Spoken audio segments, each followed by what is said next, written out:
All right, no, we're good.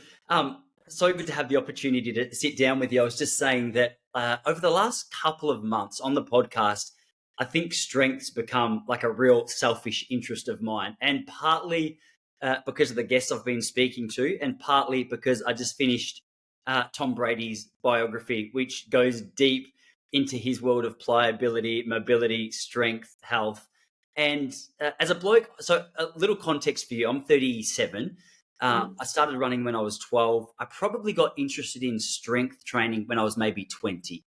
And Uh-huh. in that last 17 years of being interested, the idea of mobility and pliability, flexibility seems to be like an often overlooked element of building a successful running strength training program. And so I thought maybe, like, just to lay the foundation of this conversation, that's an open ended, probably more of a statement than it is a question. But I thought maybe you could speak to that for a minute, and then we'll just take it wherever we feel like taking it from there.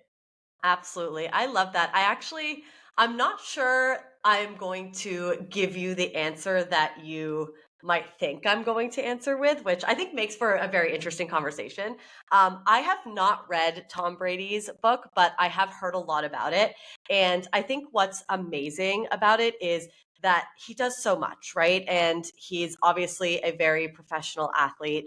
And I think for professional athletes in particular, they go the extra mile because that's their livelihood, right? That's what they're doing day in and day out.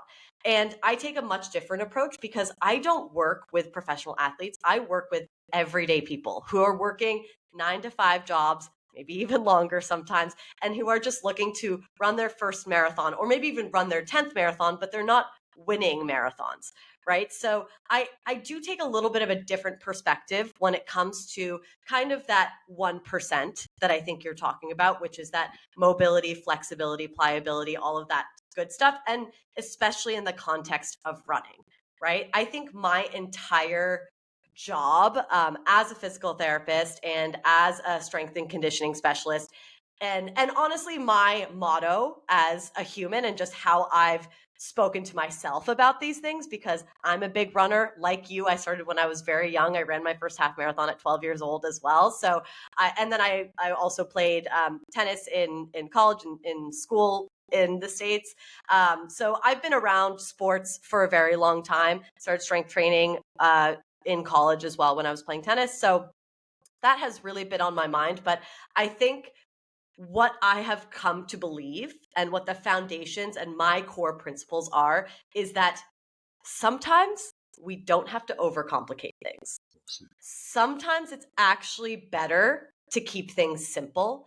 And I think for the vast majority of us, there's even maybe a conversation we can have at the end of this where I would say even those professional athletes might benefit from keeping things a little bit more simple than overcomplicating things.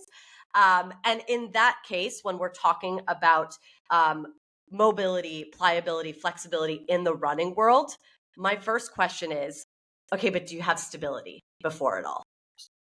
Yeah. Because we need stability. We don't necessarily need to be bringing our foot above our heads when we're running. If we're talking about ballerinas, whole different story, right? But I work mainly with runners. So when we go into that conversation, I'm saying, okay, do we have the foundations of what we need before we even have that conversation? Such a good point. And this is exactly the reason that I wanted to bring you on. So a little background. So I would estimate, I don't know for sure, but I would estimate a large majority of the listeners to this show are in exactly that field which you spoke about. And I mean, I've rubbed shoulders with a lot of elite runners, a lot of elite coaches, and I feel like my mindset is a little of the realm of, hey, let's just get, even though I'm not training for an Olympic race, I'm not training to be a professional runner anymore. Uh, I think I sort of tend towards trying to find those little secret ingredients that might, Mm. you know, add a little added value. But the truth is, yeah, as you say, the foundation of strength doesn't need to be overcomplicated, especially for someone who is just looking to make it a little part of the routine. So maybe we could, with the word stability in our mind, we could just start breaking down what that actual incorporation of a strength training routine with a focus on stability might look like. Because, I mean, all you have to do is Google strength training for runners, and you spend 10 minutes there and you go, oh my gosh, I'm so overwhelmed. I have no So idea where to overwhelmed. start. I have no idea if the way that I'm incorporating this into my routine is effective for what I'm doing. So, how about let's start with stability, and maybe we could just do the hypothetical of, and I mean, this is a broad stroke of a brush, but we could imagine a, a relatively new runner comes to you with an interest in starting some form of strength training to complement their running. Like, what does that conversation look like? And how do you even start looking at where to incorporate some form of strength? That's a great question.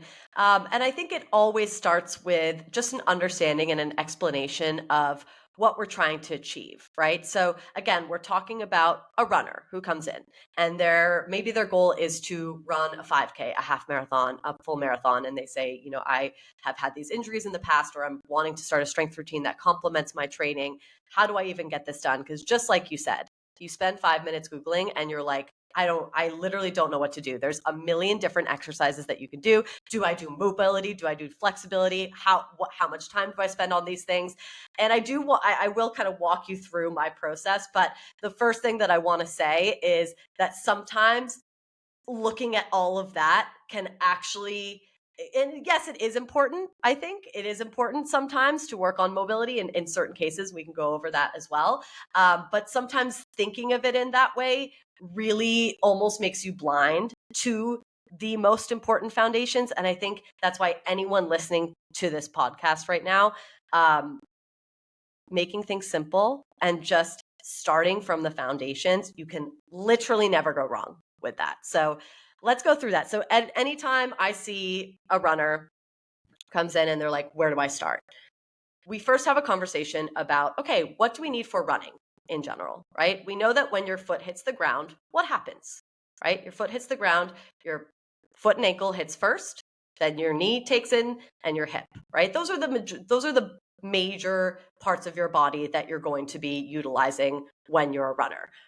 Yes, upper body is important, and we'll get into that, but obviously a strength program for a runner is going to be a little bit more lower body heavy, right? We're not necessarily going to be doing bicep curls 20 times per day to improve your running performance. So that's just a side note there. We're mainly talking lower body, right? And we have to have an understanding of how our muscles work when our body lands on one foot, and then we basically go into push off. We are in flight mode for a second and we land on the next foot, right? Now, if you look at it that way, running could technically be seen as like small jumps, right? It's technically jumping. And each time you land, you have about 5 to 6 times your body weight going through that leg that you land on. So then we start to think about, okay, if our body is taking in this amount of force every time your foot lands, your foot hits the ground, is body weight exercises, is that enough for our body to actually stabilize, right? And in many cases, look, I don't want to be I don't want to be the bearer of bad news here. But at the same time, look, if all you have access to is body weight and that's all you want to do, that's better than nothing. I'm very happy with that. However, if you're a runner who has specific goals, who wants to get faster, who wants to get stronger, body weight probably isn't enough. So then we're going to have the conversation, okay, we're eventually going to have to add weights. I just like to kind of put that into perspective from the beginning, right? Then we go into, okay, what are the muscles that we're utilizing when we're running? The quads, the glutes, the hamstrings, the big muscles around the hip and the knee, especially when we're talking about the foot and ankle. We have the calf muscles that provide a lot of force at push off. So we're really looking at those big muscles of the leg and the lower leg that we're going to be targeting, right? And if we're talking foundations, what is the most basic exercise we can come up with that targets a lot of these big muscles? We're talking squats, we're talking deadlifts, we're talking calf raises, we're talking lunges, right? And when you say, have you done a squat before? Most people are like, yeah, I've heard of it. I know what a squat is. Have you heard of a deadlift? Yeah, I know what that is. And then we can start to think, okay, those are really foundational exercises. Let's work on those. Let's start from there. and then we can kind of expand on that journey, right? It doesn't have to be all of these little things. Like I hear people like, oh, should I be doing toe yoga and those foot intrinsic exercises? And look, I'm a physical therapist. I get it. Those have value specifically in rehabilitation cases. But if you're just a runner looking to get stronger, don't waste your time with that. Start with the big foundations. Yeah, I mean, that makes so much sense. So get that foundation right before you start just dribbling off into, Yeah. the real one percenters as we sort of open the conversation. And so, all right, so you say let's start with the foundations, and Yeah. obviously there's so many different directions we could take this, Victoria. So feel free to Mhm. direct me because you're the professional here. I'm just a fumbling mess when it comes to the word of strength, which is why I wanted to bring you on here. But Yeah. in terms of structure throughout the week, you're a new runner, you've got these exercises. How many times are we looking at incorporating this into a schedule? And maybe as like a side note to this question, like is there a particular part of the week before or after certain sessions that you'd recommend we just start? Great question. Well, it's going to depend on the runner's goals, right? So, for most runners who are looking to start a strength routine, I typically advise a runner not to start it like 2 weeks before a goal race, right? Like if you're about to uh, toe the line of a half marathon or a marathon for the first time, don't just start incorporating strength training randomly. Like you can wait a couple weeks, go do that race, and then start it after. So I like to start kind of looking bigger picture. Look at your calendar year, right? And if it's right now when we're recording this January, right? And your next race isn't until December, then now's actually a really good time to start to incorporate strength training. So we can kind of break it up into seasons. And I look at this as almost like preseason. Some people like to call it off season, whatever words you like to start with. But it's typically a time when you don't necessarily have a specific running goal on the calendar. Maybe you do have a race, but you don't really care much about it. You're kind of just doing it for fun, something like that. But you're basically taking the time to really spend time with strength training, right? And strength training means you're going to be loading the body. And maybe that means pulling back a little bit on your running, right? So find a time in your calendar year that you feel comfortable doing that. Because again, as a physical therapist, I see a lot of times people just adding in strength training without manipulating any of their running volume, bang, overuse injury. Yeah. Right. So you need to be smart about how you're now going to be working your muscular system, which is what you want to be doing because that's how you get stronger. But in order to work your muscular system, you're adding load that you might not be used to if you're starting this for the first time. So you have to be most likely reducing some of that running volume or maybe reducing intensity for the first couple weeks as you add this program in. So that's the first thing that I want to start with. I think it's a really important note, again, because I always look at things of how to reduce your risk of injuries. Like that's number one for me always. The second thing is it's going to depend on how many times a week that you're actually running. But I typically recommend if you're in this season where you're dedicated to strength training now, you don't have a race on the calendar that you care too much about, you could probably strength train 2 to 4 times per week. Now, for runners who are listening to this who are like, I don't love strength training. I don't want to strength train 4 times a week. You don't have to, right? I actually only strength train twice a week. Sometimes I'll fit a third day in, and maybe that's like mainly an upper body day, something like that. But I think for the majority of the population who are just looking to get stronger or to benefit their running, 2 times per week is the perfect amount, right? And then we look at, okay, but what if you're running 5 or 6 times per week? Then where does the strength training fit in? Are we doubling up days? Are we doing all of that? Again, this is going to depend on what your schedule specifically looks like, but I tend to look at the keep your hard days hard analogy. Yeah. So if you have specific speed workout days, if you have specific long run days, you might want to pair that day up with a strength training session so that you can take the next day easy, recovery run, or an off day. And that way you're spending time loading your muscular system and then also providing time for recovery. Yeah. I just said a lot there. Is there No, anything I can clarify? it was all gold, and I can say that with Okay. confidence because, as I said, I'm relatively new in terms of developing an understanding of why we do what we do on what days, and so like Mm, everything you said there clicks so well, especially the part about the overloading of the muscle. So a little background for you. I got back into competitive running about 2 years ago after 8 years away from competitive running. And Awesome. during my career, I never had injury. Like I just didn't have any injuries, really, nothing to speak of. And so I think my knowledge around injury prevention and overloading was really limited just by nature of being quite lucky. And so when I got back into training after I was still running and keeping fit, I was like, oh, this is how I train. And I went back out and I was like, Tuesdays, mile reps. And you know what it, and after about a month, I strained my calf and I was like, oh, that's odd. Like it must be my shoes. Anyway, I went on Yep. this really long journey. Went and spoke to a PT here near my place, and he said he just explained the calf weakness factor, the load that was going through it, as you've touched on. And he said what would be really beneficial to you is as you return to running and gradually build up the miles that you run, focus on incorporating some heavier or heavier lifting through those calves. But what Mm, happened was I gradually improved my calf strength. But then training for a marathon, the one thing he had said to me is like really put intensity through the calves. And so as my marathon volume increased, the percentage that I was lifting in terms of weight at the gym decreased. But for whatever reason, my dumb brain was like, no, but keep putting weight through the calves. And so, like, one of my yep. biggest issues was I remember That's a lot. yeah, I had a hard Yeah. session on a Thursday. I went to the gym on a Friday and I was light everywhere else, heavy through the calves. Bit of a tight thing on Saturday, which was kind of normal. Sunday it went.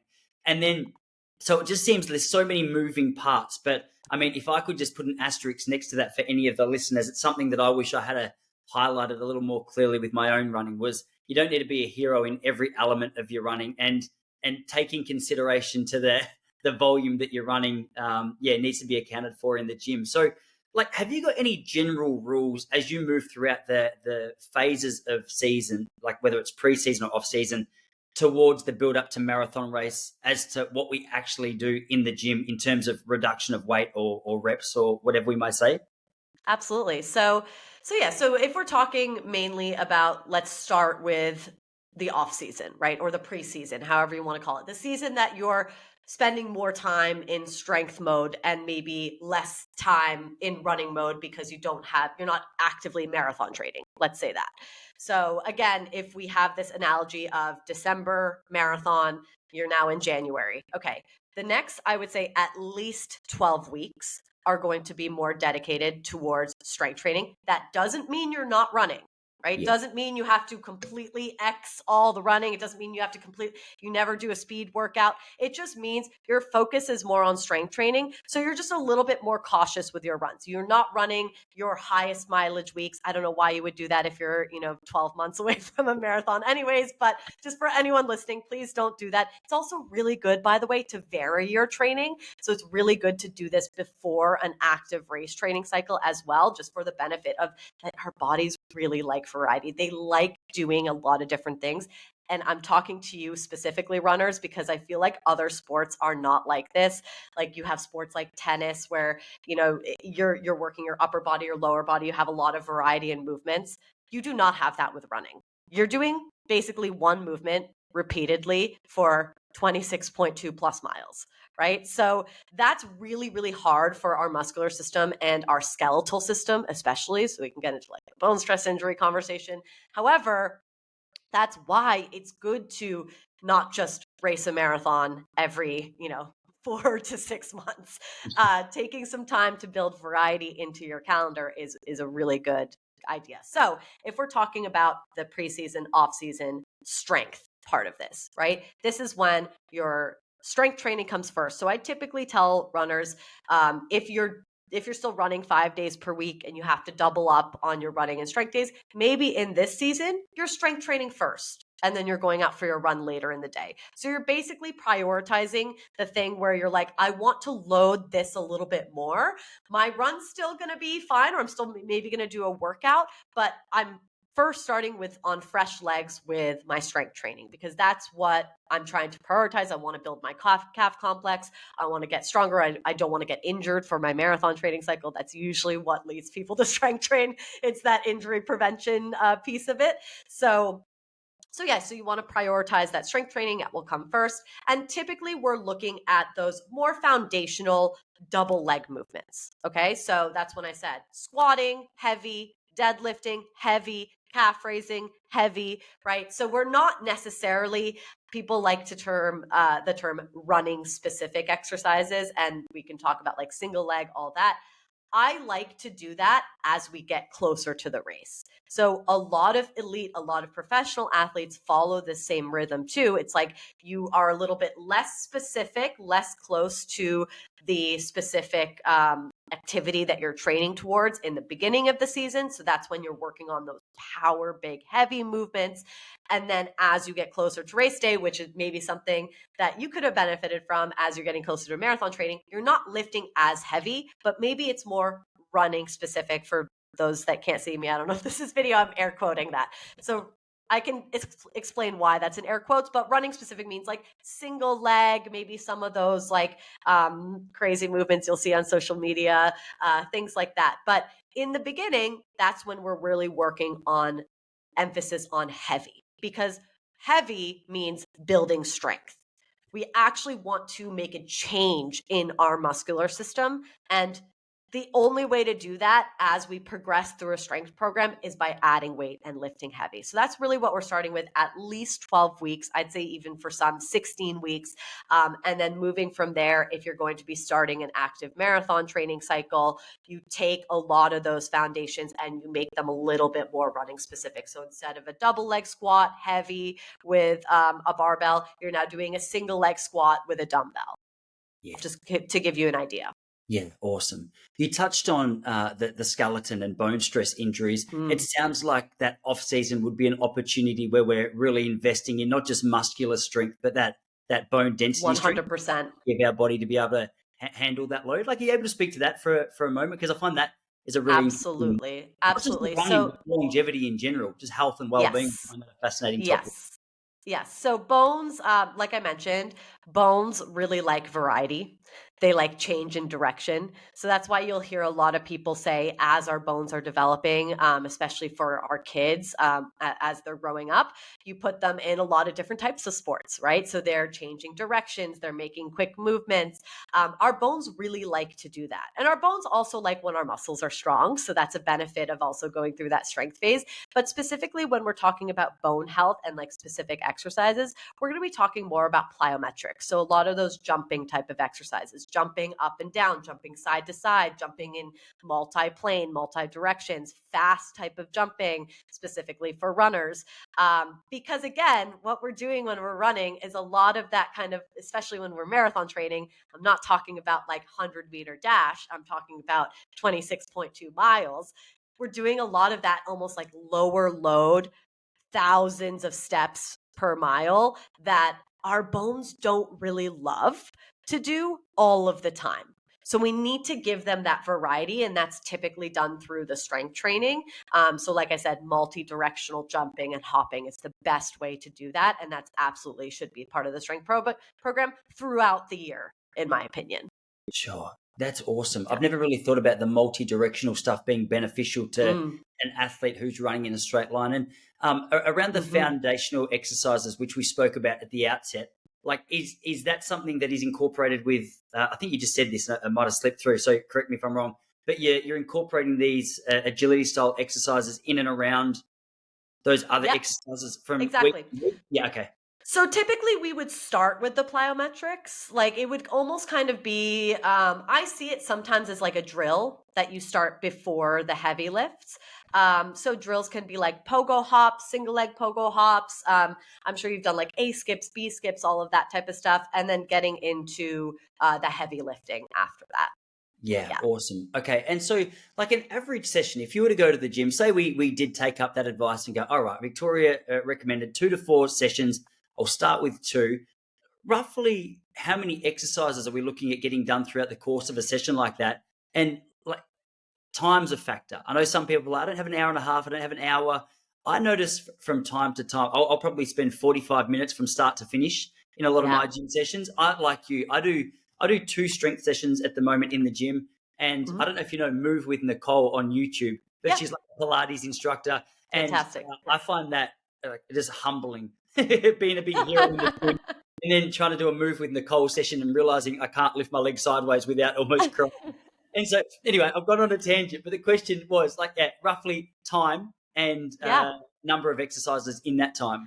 I often think this is the biggest reason that keeps people from strength training, specifically runners, because I think we tend to equate strength with running, right? And it's like, well, I don't have time to just add an extra 2 hours to my week. I'm already running an hour every single day. And it's like, you actually really don't have to spend that much time on strength training. And again, typically I see runners, I think it's just the way that we are. We like to do a lot of what we're doing in order to almost like feel like we're doing something. So this is a conversation I often have with runners is your strength training is not going to feel like you're running. Like you are not going to end a strength training session covered in sweat, feeling like you are so physically fatigued. And if you do, you might actually be doing the wrong type of strength training, which is more like cardio hit based, right? We don't need another cardio session. Yeah. Cardio is what we do when we're running. We need to be actually like targeting our muscular system to build strength. So building strength means, again, heavy lifts, only like 2 to 3. So if we literally look at like a textbook definition of how to build strength in a muscle, it's like 2 to 3 sets for 6 to 8 reps with breaks in between. And you should use a weight that's heavy enough where you feel like you only have 1 or 2 repetitions left in reserve by the end of it. So most people pick up a bar or pick up a weight and they're like doing 5 sets of 100. I mean, that's obviously an exaggeration, but like for runners, they're like, well, I'm doing, 1,000+ steps a mile. So I have to do 1,000 repetitions of this one exercise. Again, this is not your running. We actually want to do something that's different for our body because we do so much of the running already. We need to give our body variety and we need to make a change in a different way, right? So that's why it's not going to take you that long.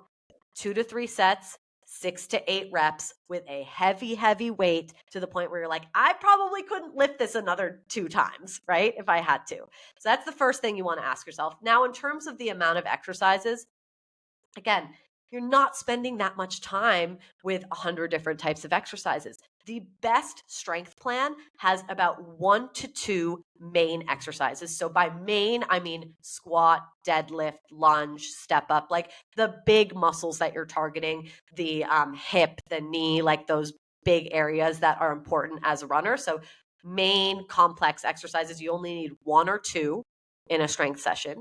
So I typically do like a squat and a deadlift or like a step up and a hip thrust, something like that. And then 2 to 5 accessory exercises. So by accessory, I mean calf raises, something that's a little bit more isolating with a muscle. With the calf raise, we're typically only targeting the calf muscle versus a squat, we're targeting the quad, glute, and hamstrings. Do you see how that's a little bit different? Yeah. Or, like a side plank, we're targeting the outer hip, your outer hip strength. So that's, I consider like an accessory type of exercise. Upper body, I would classify as accessory in terms of runners. So again, like 2 to 5 of those exercises. So 6 or 7 exercises per strength session. Awesome. And very little sets and reps, right? Yeah. So really my strength takes me about 30 to 45 minutes. I don't think I've ever gone over 45 minutes. I honestly get bored of it if I do. But most of that time, I think people don't realize, is also spent resting. And I think runners are really bad at that. We're used to just like going, going, going. And it's actually really beneficial to like do one set of a heavy squat and then step back and take a rest. And actually rest, because that is how your muscles are going to recover and build. Yeah. And did you mention So, rest time between those heavier yes, exercises? I would say about 30 seconds to 2 minutes. That's like typically around the rest time that you want. Again, longer for heavier. So for those main lifts, you want to be closer to that 2 minute mark. For the accessory type of exercises, you could break for like 30 seconds and be okay. That makes so much sense.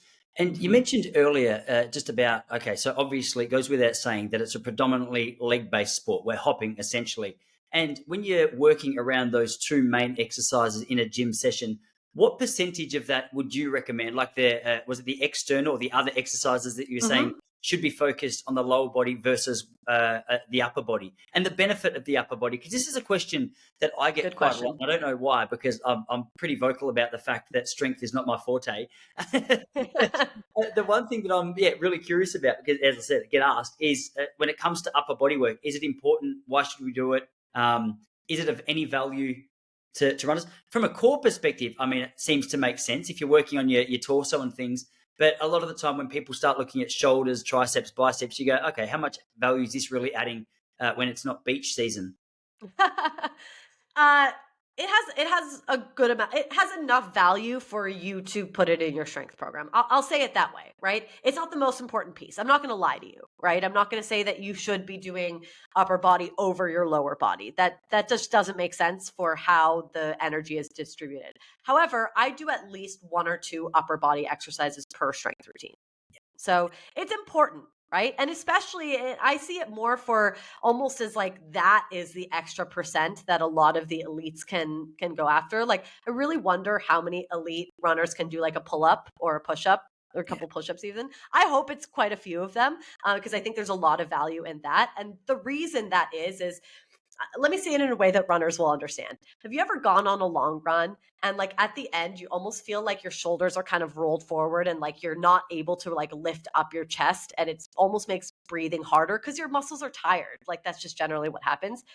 Imagine if you had that strength in your upper body to hold that posture yeah, that makes you more efficient, that allows you to push further with every step instead of collapsing down, right? Having that strength in your upper body, in your chest and your upper shoulders, that is extremely valuable from an efficiency standpoint. yeah. So that's what's going to make you faster. That's what's going to allow you to run farther without fatiguing as easily. I am not a run coach that is super crazy and nitpicky about form in particular. However, when we're talking about fatigue and what you look like at the beginning of the race versus the end of the race, I see so many runners who almost just like hunch over. When you're hunched over, you can't take a proper breath, right? Like Yeah. that completely affects your breathing ability as well. So upper body is really meant to almost im- allow your lower body to do what it needs to do efficiently. Really good point. The other thing that I find interesting is the amount that the fear, or what do you say? Maybe not fear. People are worried they're going to put on too much size to be able to maximize their potential as a runner. Mm, So as I mentioned, like I was outside. I promised my wife when I finished competitive running, I would hit the gym to an extent where my ribs weren't visible for a couple of years. Do you know what I mean? I said I'll put on some size because you had this marathon body for a while and you deserve better. And so I got into the gym more, started lifting quite heavy, and that's kind of remained part of my workout routine for that last 8 years and beyond. mm, But in that time, I don't know pounds, but I went from like 68 kilos and now I'm mhm. about 76 kilos. I can do the conversion if you want. Yeah. Um, No, I'll, that's okay. okay. But one thing I've noticed is even as I've started to increase my running volume, my weight Mm, hasn't really dropped. And mhm. so I know I look at old photos of me and I've definitely got more muscle on my frame than I used to. But now I'm starting to train to run more competitive marathons. I go, okay, like Mhm. obviously it seems as though it would be beneficial for me to maybe lose a little of that muscle mass. So I disagree. I good. disagree, actually. I think number one, we have to recognize that the sport of running has had a problem with thinness and body composition. I think it's really taken a long time for the running community. I still don't think we're there, by the way, when it comes to nutrition and proper nutrition. And I think it's held us back for a very long amount of time because of these really old school thoughts about thinner equals faster. And when we're talking about 500 pounds versus 200 pounds, like that's a different story, Sure. right? That we're not talking about that. We're talking about 200 pounds versus 180 pounds, right? And that 20 pounds is muscle. That muscle is going to help you more generate more power out of your stride than dropping that will. So that's actually going to make you a much faster, much more powerful runner. So the idea that we have to kind of like slim down in order to become a distance athlete is, I think, extremely, number one, harmful, because then again, it almost puts you in this like dieting mindset, which Yeah. if you're cutting carbs, we know at this point, carbs are extremely beneficial for long distance running. Like they're going to help you get past that finish line, especially for marathons. And then you're losing your muscular system, which is the powerhouse of your stride. Yeah. So I think a lot of the idea that like, oh, well, if I start lifting weights, I'm going to bulk up. Yeah. First of all, do we know how hard it is? Like bodybuilders, they're in the gym 24/7. Like they train so hard to look like that. Like the 30 to 45 minutes twice a week that you're doing is not going to be so much that you like completely change the way that you look. You might add a couple pounds of muscle, but in my opinion, that's necessary. That's a necessary change in order to strive for the goals that you want to be hitting. Now, am I saying this is going to be your best year yet? I don't know. So many factors go into that. However, just from the simple fact of how we know how our bodies work, muscle mass is a good thing. It's going to make you faster. You don't want to trim that off. Yeah. So lifting heavy is only a beneficial thing. Really interesting. That might be like as you were saying that, I was thinking like as an entry to the sport, that could be a real put off for someone who's worried about 100%. body composition. But when you get to like the more pointy end of competition, there seems to be like a natural tendency amongst the world's best runners just to be a little thinner. So is that like would you say that that's a different realm or? Number one, I think distance running is in general, like as your miles go up, it's going to slim you down. Right. And I think that's even why it's even more important for runners to build that strength in the gym and spend their time on it. But I think that's the visual that we have in our mind is like distance runners and thinness, but that's just because of the sport of distance running. Now, I think it will be interesting. I genuinely think in the next 5 to 10 years, we're going to see a lot of that muscle come up, and those people are going to be the ones who are crossing the finish line first. But I think, again, even more so in the elite and the professional fields, I think they have been hit more than anyone with this idea that thinness equals fast. And we're just now in the year 2025 slowly starting to carve that out. So Yeah. I think we still have these visuals because of this lifelong. I mean, there's still coaches who are top professional coaches today who probably said 5 years ago, don't pick up that bagel after your run, right? Like genuinely. And that's a scary thought now, but we didn't have that knowledge then. So I understand. I was also someone who was in a competitive sport, and especially as a female, was continuously told to like control their food, right? So that's something that we haven't really let go of. And I think once we do is when we're going to start to see those visuals changing. But it's still really important. Like, think about the amount of distance runners, and I'm talking specifically about Americans. I'm not so sure about other countries, but like many of them have outright said that they have disordered eating tendencies. Yeah. So many of them. So how can you build muscle and like perform at your best when you're still in that mindset? Yeah. So I think, again, we're going to see it, but we also have to remember the running community, especially, and I talk a lot about this on my social medias, we have been really affected by this narrative. And it's going to take a long time to change that. But I think we're slowly starting to come through with it.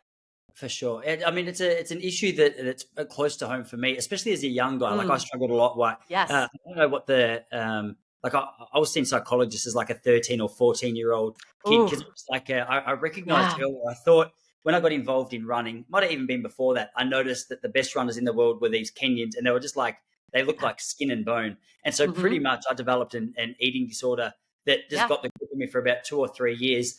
But I mean, it's really encouraging to hear someone like you speak about that with such confidence, because I think that's it opens the doors as to who can take part in the sport successfully. And even as I was saying that at an elite level, I'm not sure if you remember Chris Selinsky. He was like a US 10K. Maybe.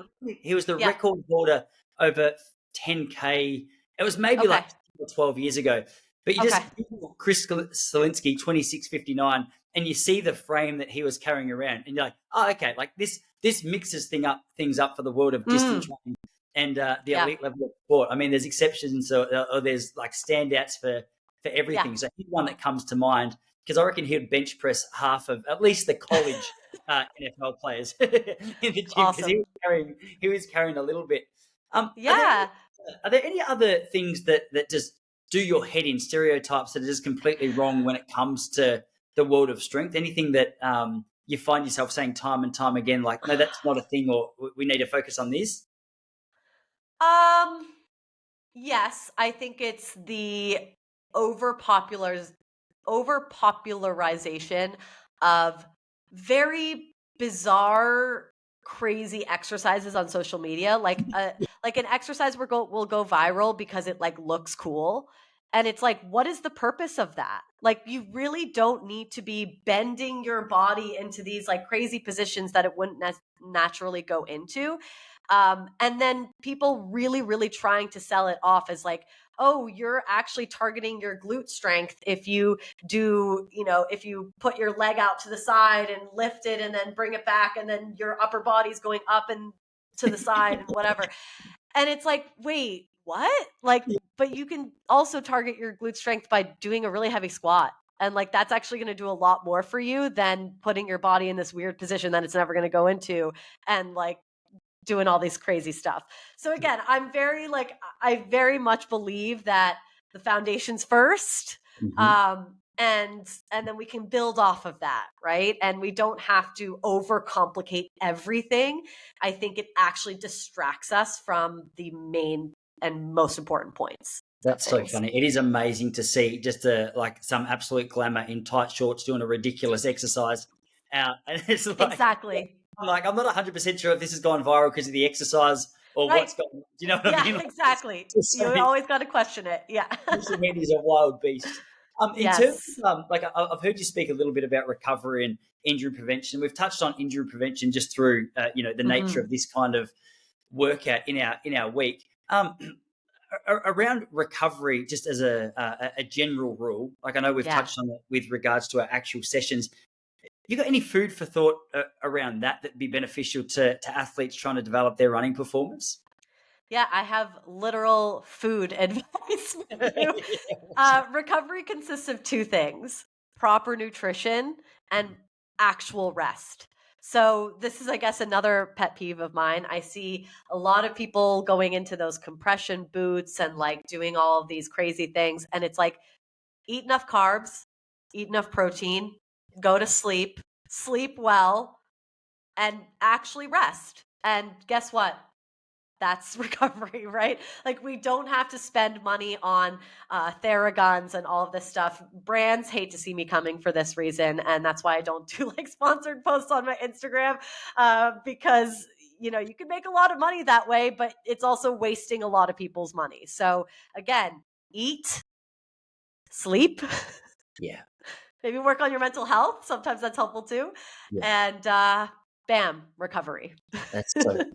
The Yeah. simplicity of it is actually something which is way overlooked. Hey, because I don't know what it is about feeling as though you're achieving more when you're just doing it in a really complex way. It's mind boggling. But the truth is, I in my own life find it so much easier to stay consistent with the things that I've created simple routines for. Yeah. And what you just said is it's just incredibly true. Like, do you have, when you Mhm. say focusing on the macros, like in terms of diet, Yeah. do you have I know people are such different sizes, but as a general Yeah. rule, are there any simple kind of targets that we should be trying to hit around those? Well, I think typically when we're talking about nutrition, I just want to preface this by saying I'm not a registered dietitian. So, very important to have this conversation if you are like looking for actual advice. But I think the one thing that I have learned when it comes to nutrition, and again, as a former athlete, as someone who has also struggled with disordered eating, and as a runner training for my next marathon coming up, protein's great, but carbs are more important.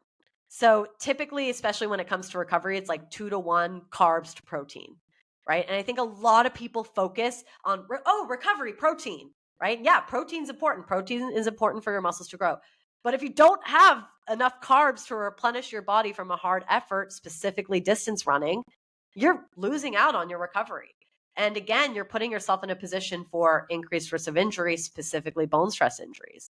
Mm. So, carbs, carbs, carbs. Yeah. So I want to get a shirt that says carbs on it, or self care and carbs, because they really are. I mean, and again, I think it goes into the conversation we already had of society's pressure with thinness and its obsession, especially in the running community. And we have completely demonized carbohydrates, and they are so necessary for performance, for recovery, for everything that we want. And we've just it's like people can't eat bread anymore. It's like really scary. So yeah, I keep going back to that, but I think it's a very important point. That's cool. What marathon have you got coming up? I'm running the OC marathon in California Awesome. in May. When is that? Oh, in May. Yeah, May 4th. Yeah, I'm Yeah. actually running the Houston half next weekend too. So I got a lot of fun things this spring. I'm Oh, you got some excited. stuff coming up. Have you got a goal time Yeah. in mind? I do. So my last marathon was 3:25, but it Yes. was not enough for Boston. So this time I'm probably aiming for like a 3:20, but I'm also running another marathon in December. And by that time, I will be 35 for the Boston cutoff. So I'm kind of just like, I'm hoping I hit somewhere around a 3:20 in OC, and then hoping to repeat it again to have like a 10-minute buffer Yeah, solidly come for on. Boston, Awesome. finally. Awesome. Yes. Oh, I have to stay posted on the results. That's exciting. Hey, I know you Yes. go prepare dinner and stuff. We spoke at the time about roughly how long we got to leave you to cut your veggies and prepare a good meal for this evening. Yep. Speaking of nutrition, so I love Cutting your veggies and carbohydrates. and carbohydrates, especially Yeah, carbohydrates. especially carbohydrates. You have got such an awesome ability just to break down complex ideas in a way that are digestible. Sometimes these conversations are so boring. Thank you. Your energy that you bring to this conversation was so fun. As I was talking to you, I was thinking about the introduction to this show, and I was like, mate, I can't wait to give it a big pump up because a little bit of life into these conversation goes a long way. So thanks for bringing that. Really appreciate it. It was one that I was really looking forward to having. Thank you so much. I'm very happy to be here. I'm, as you can tell, very passionate about this type of stuff. So if you ever want to have me back, I would be happy to chat all over again. I'm sure we could talk another hour more anyway. So Let's I'm do it. sorry I have to go. You're going to regret that because I'm going to send you an email soon to round two. But hey, I Victoria, love it. thanks again. That was so much fun. Thank you, Tyson.